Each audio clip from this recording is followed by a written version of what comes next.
Back in the old days, we had department stores. Lots of department stores. They were called department stores because they had lots of different departments, like the cosmetics department, the jewelry department, the tools department, lots of departments. Now they're almost all gone because people like buying their shit online instead of department stores, so they don't have to interact with other human beings. But in the 20th century, the only place high school kids could walk around freely and smoke cigarettes were malls. And every mall in America had department stores. Some of the giants were Marshall Field's, Carson Pirie Scott, and Kmart. And one of the giants was so giant, it needed the most giant skyscraper in the world to hold all its employees.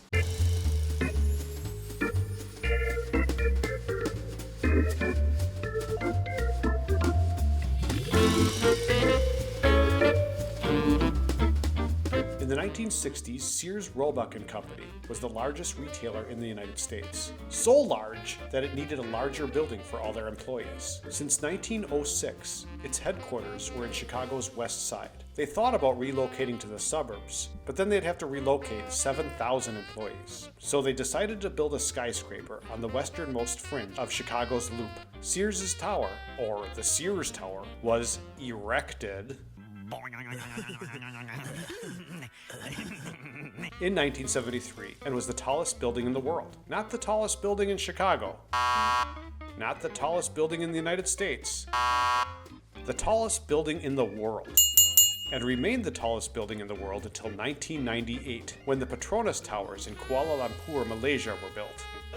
You bastard! The Sears Tower is currently the 25th tallest building in the world. The tallest is in Dubai, and the Sears Tower is the third tallest in the United States, behind One World Trade Center and Central Park Tower, both in New York. It's still the tallest building in Chicago, followed by Trump Tower at number 2. You are fake news. Sir, go ahead. Can you state? And St. Regis at number 3.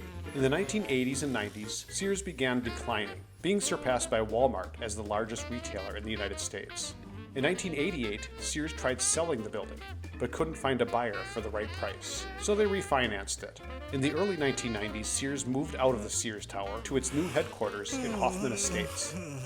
Sears naming rights expired in 2003, but it was officially renamed the Willis Tower in 2009, a name no one in Chicagoland uses.